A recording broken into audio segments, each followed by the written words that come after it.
ये जिद्दी गलत है, गलत है।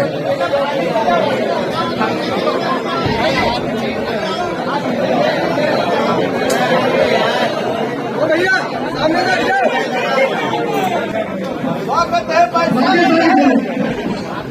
आगे आगे बैठ जाइए ना,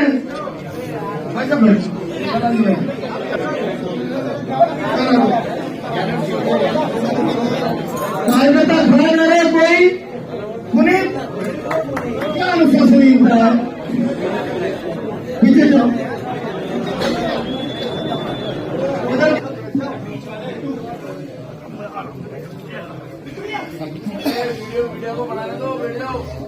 बैठने दो ठाकुर साहब को। स्वायत्त शासन मंत्री जी हैं, हम उनका स्वागत करते हैं, अभिनंदन करते हैं। रिवर फ्रंट के सारे भ्रष्टाचार की जांच हो गई। मैंने मुख्यमंत्री जी को ज्ञापन दे दिया है लिखित में। इतना बड़ा 1442 करोड़ का प्रोजेक्ट और डीपीआर ही नहीं है।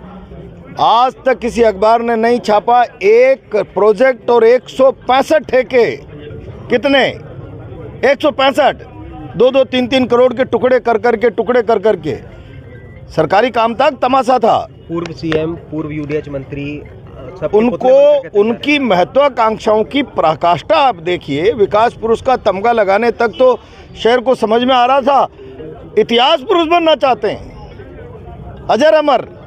मैं समझता हूं कि इतनी बड़ी महत्वाकांक्षा राजनीति में ठीक नहीं होती और इसकी जांच कराएंगे और निश्चित रूप से जो दोषी होगा उसके खिलाफ कार्रवाई सरकार से कराएंगे। आपने कई ठेके बताया कि बिना विज्ञप्ति निकाले जाएगी। भाई लूट का अड्डा बना हुआ था ना 5 साल। तो जो कहा मंत्री का कहा हुआ कानून और आदेश होता था, ऐसे हमने यूआईटी को काम करते हुए देखा है। अब अधिकारी थोड़ा बहुत राहत महसूस कर रहे हैं, मैं हार गया इसलिए, लेकिन भ्रष्टाचार को हम छुपने नहीं देंगे, बाहर निकालेंगे। भ्रष्टाचार की जब आपने मुद्दा उठाया था, उसके बाद प्रधानमंत्री नरेंद्र मोदी ने कहा था कि हम तो वो सब मैंने मुख्यमंत्री जी को दे दिया है, गठित हो जाएगी थोड़े दिनों में, आप चिंता मत करो, जल्दी हो जाएगी। मामलों के लिए आपने जांच की?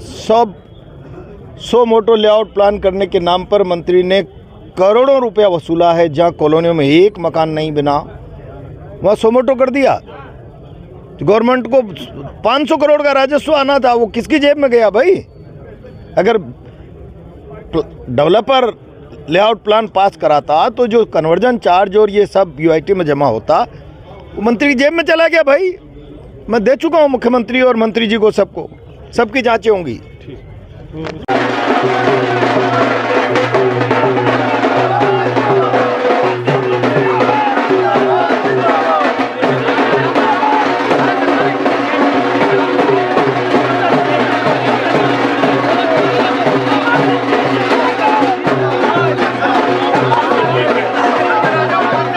के बाद मेरी जानकारी और जो आज जानकारी मुझे मिलेगी, अब मैं इसके लिए इनको 2 दिन, 5 दिन या 7 दिन में भिजवाने के लिए निर्देशित करके जाऊंगा। उन दोनों का अध्ययन करने के बाद और मैं यहाँ के जनप्रतिनिधियों और आम प्रबुद्धजनों से चर्चा करने के बाद एक बार हो सकता है कि फिर मुझे कोर्ट आना पड़ेगा और एक लंबी बैठक अधिकारियों को लेनी पड़ेगी। उसके बाद आगे कार्रवाई हटाए जाएंगे कि मूर्तियां जो इनकी बनाई गई पुतले वो हटाए जाएंगे। देखिए, मैं जब तक मेरे पास संपूर्ण जानकारी नहीं मिले, मैं आधी अधूरी जानकारी के आधार पर कोई भी बात आपको कहना उचित नहीं मानता। मैं पहली बार आया हूँ, अभी जुम्मा कितने दिन हुए मेरे पास मंत्रालय है। मेरा एक ही सिद्धांत है कि जो भी शिकायत आए उसकी गहराई तक, उसकी जड़ तक जाकर उसके बाद अधिकारियों से जानकारी लेकर कार्रवाई इतना तो मानता है धन की बर्बादी हुई है कुल मिलाकर के पुतलों को बनाने। देखिए, पिछले 5 साल में